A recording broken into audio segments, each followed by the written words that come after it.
Hi, I'm Al Armstrong, and this is my multimodal display assignment for SIE 515, Human Computer Interaction.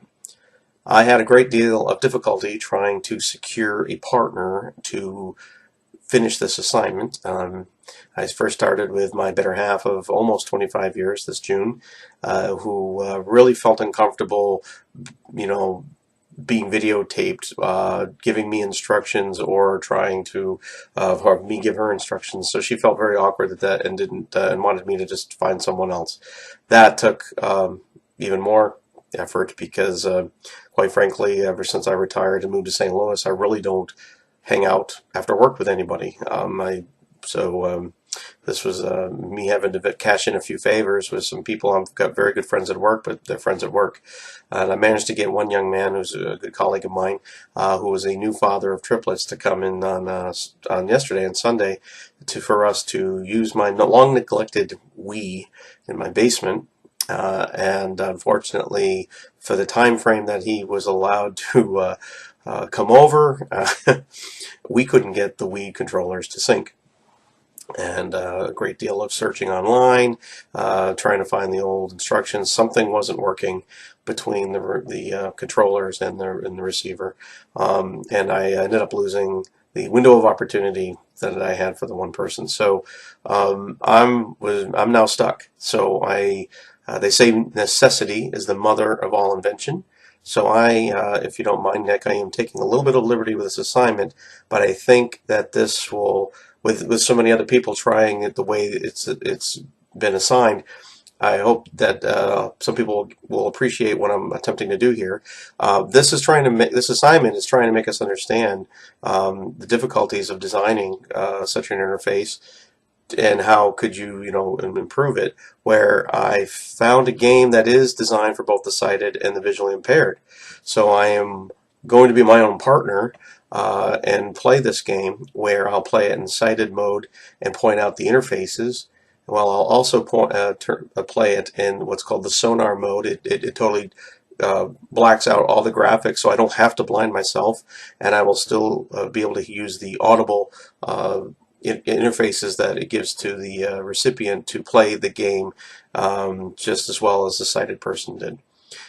So that's my approach. I'm going to try to play it first with the graphics showing the interface, and then secondly, I'm going to play it in the sonar mode, showing how those interfaces were made in this case to aid the visually impaired. So I'm actually offering a product, almost like a product where one person player of a product review of something that's already been attempted, and hopefully that could play part and parcel with some other people's ideas for their analysis on their assignments. The game I chose for the iPad to show is called Stem Stumper. It is a free game, but no game is free, so you get these pop-up ads, and I'll try to catch them for you if they do come up. But the premise of the game is really straightforward, that you are a little green vine that needs to grow. In order to grow, you need to reach your fertilizer, so it's a puzzle game of getting from point A to point B. Well, watch out for stumps and other obstacles that get in your way. And the interface is really a twofold one. There's a sonar mode off, which is really it's all the audio plus the visual, the animations, and that's where I'll show you. I'll start with that to show you what is the visual and audio cues. The audio cues are kept if you go on to play the sonar mode on. It just takes the visual out.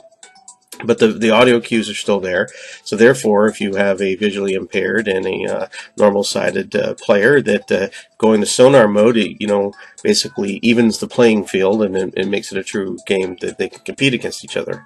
So, to give you a feel here, you gotta get from your little starting point to this fertilizer. And you have these stumps in the way, and you have these acorns that act as little bombs to blow up this. So you need to find those acorns to blow up the stumps, but the key is in the audio. So as we start, you got a little bit of mixed beat drum in the background. That's your generic starting audio cue. And as you get closer to something that's good, music will start to play, but we're not there yet. But so you hear that music. So we're close to something that's helpful, but visually we can see we can't get there from here. So let me just kind of show you what happens if you hit the stump. So that's the sound telling you can't go any further. You've hit a wall. You've hit a blockage. So we keep going. Notice the music coming up more, and even more. If I move back, it goes away a little bit. Almost goes, and the music goes out altogether. So more and more music as you get to something you need, and a special sound for the acorn that you need to use. Now notice that we've used the special aid. The music's gone, and now we're back open. So clearly we can see. Oh, but that's a false indicator because something's in the way. So if your finger's up here, something's blocking you from getting to something good, or it could be here or here. But as we move, we see the audio goes down. Oh, something's picking up again. No. Yes. And I still have music, which means something good is nearby. And I've hit the goal with that sound. And that finishes the round.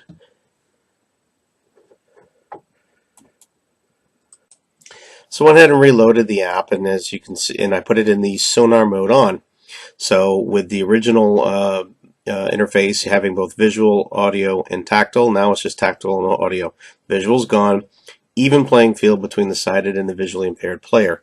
Going off of the same audio interfaces, the clues, we now are going to continue and to see if I can solve this. This is not the same puzzle that was level 5. I think this is level 6, mainly because I remembered the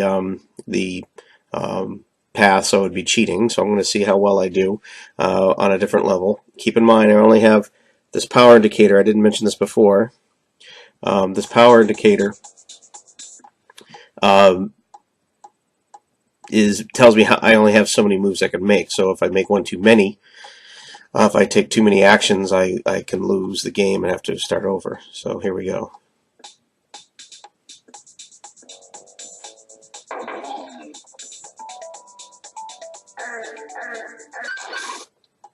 There goes the power.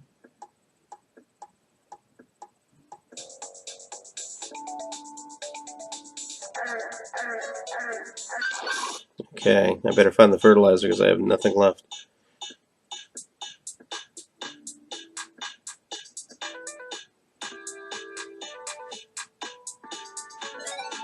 There it is. So you can see that the audio cues were there, and it offered a challenge because I had to think which direction to go, and I had to consider possibly if that second acorn had actually been going nowhere and I had to blow up a third, I would have ran out of power. So I was lucky this round. However, if I had utilized more time to check out all the options, I'd have to mentally remember which one of the two and have to make a judgment based on those cues. But I got lucky. But you can see that this challenge definitely, this interface definitely fits for a visually impaired and sighted person to play in the same level.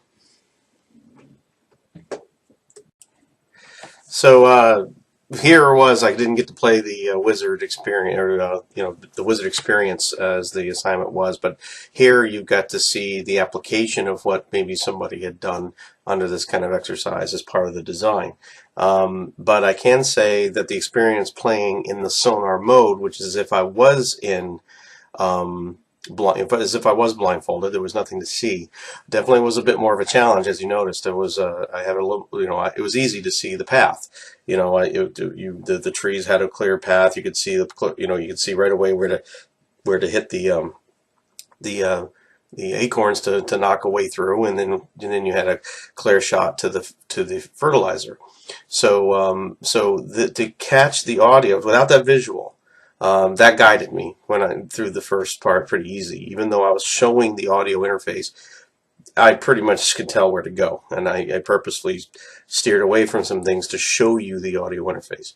But when I had to play it as blindfolded or in the sonar mode only, the challenge was that you could be getting a false indication of something good coming. You would hear the music pick up, and you're like, "Oh, I'm getting close," and all of a sudden, boom! I hit a stump in the way. So the next question is that thing that I'm getting close to that's beneficial behind that stump, or is it next, or is it left or right, bottom, and therefore you're using up more of your plant energy in the meter that was going down on the side. So you had to make some choices using logic and deduction. And as the game goes, it gets harder and harder. There's more aids. There's a slingshot and some kind of shield of some kind. I didn't get that far in the demo, but overall, it showed a smart way to make a game available to play for the visually impaired, and it basically enables the visually impaired and the sighted to be in the same playing field in this particular game, which is really handy, especially in mixed families. This is obviously a children's game, so in mixed families where you may have a visually impaired child that wants to play with his brother or sister, there's a way to do that with this sort of approach. As far as proposing an updated interface design, I thought the design was pretty well structured for the simplicity of the game and the goal of making it something that the visually impaired could easily adjust to and enjoy. What I would say is there was no interface to set the game up. There was no audio cues everything was visual. So someone would have to set the game up for the person playing. They would have to go to the sonar mode or whatever, but they would have to know what those buttons were, and they would know how to start playing the game. So I would design an interface that was more of the menu-driven interface. To provide, I suppose, if you moved your fingers along the buttons, it would highlight and say out loud, start game now, sonar mode only, kind of, things that would allow a visually impaired person by themselves to enjoy the game. That was missing from the design. And I would be very interested to see the outcomes of the rest of the group with the wizard effect and comparison to their ideas to how to improve their gaming experiences to overcome the visual, the blindfolded situation compared to how this game approached it. I know some of the games that others will be playing aren't as simple as an iPad type touch game, puzzle game, but it's a good start, and I would like to offer this as something that's been provided, since I could not get a partner to make fun of me as I was playing blindfolded. So thank you very much, and I look forward to seeing everyone else's entries when they're posted.